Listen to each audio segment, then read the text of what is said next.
SK news Telugu ఛానల్కు స్వాగతం.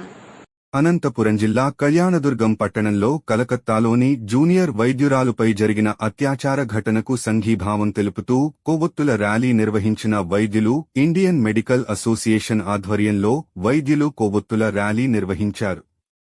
గత 8వ తారీఖున కలకత్తాలోని ప్రభుత్వ కళాశాలలో విధులు నిర్వహిస్తున్న జూనియర్ వైద్యురాలు అనూషపై అఘాయిత్యం చేసి అత్యాచారం చేసిన ఘటనను నిరసిస్తూ టీ కూడలిలో కొవ్వొత్తుల ర్యాలీ నిర్వహించి సంఘీభావం తెలిపారు. ఈ కార్యక్రమంలో ఐఎంఏ అధ్యక్షులు డాక్టర్ సాయి కిషోర్, కార్యదర్శి డాక్టర్ రాజేష్ మాట్లాడుతూ రేపు శనివారం ఉదయం 6 గంటల నుంచి ఆదివారం ఉదయం 6 గంటల వరకు వైద్యులు ఎక్కడ వైద్య సేవలు అందించబోమన్నారు. అత్యవసర వైద్య సేవలు మినహా ఇతర ఎలాంటి వైద్య సేవలు శనివారం ఉదయం నుంచి 24 గంటలు వరకు వైద్య సేవలు అందించబోము, ప్రజలంతా సహకరించాలని కోరారు. నిందితులను కఠినంగా శిక్షించాలి అంటూ అత్యాచారం కాబడిన వైద్యురాలికి న్యాయం జరిగేంతవరకు పోరాటం చేస్తామన్నారు. ఈ కార్యక్రమంలో ప్రభుత్వ వైద్యులు, ఆర్డిటి వైద్యులు పాల్గొన్నారు. 2024 ఆగస్టు 8వ తారీఖు కోల్కతాలోని ఆర్జేకర్ మెడికల్ కాలేజీలో ఒక వైద్యురాలి పీజీ చదువుతున్న 2వ సంవత్సరం వైద్యురాలిపై అత్యాయత్నం దారుణంగా జరిగింది. దానికి తరపున Indian medical association Anantapur branch, Kalyandurg branch వారు సంఘీభావం తెలుపుతూ క్యాండిల్ ర్యాలీ చేస్తున్నారు. ఐఎంఏ తరపున ఇండియన్ మెడికల్ అసోసియేషన్ కళ్యాణదుర్గం తరపున ఇదే విషయంపై రేపు ఉదయం 6 గంటల నుంచి ఆదివారం ఉదయం 6 గంటల వరకు అన్ని ఓపీ సేవలు బంద్ చేయడం జరుగుతుంది కళ్యాణదుర్గంలో. దీనికి ప్రజలు ప్రస్తుతం సహకరించాలని కోరుతున్నాం.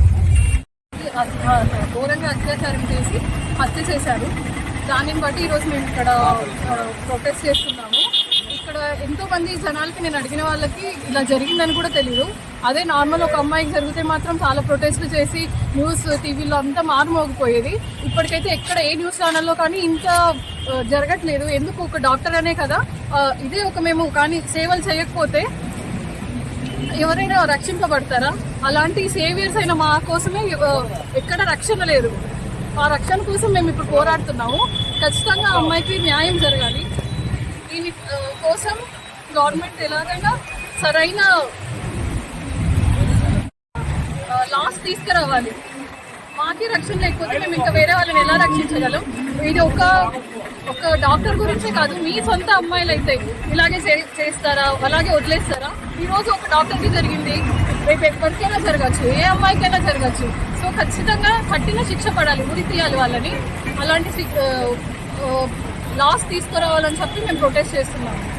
Okay madam.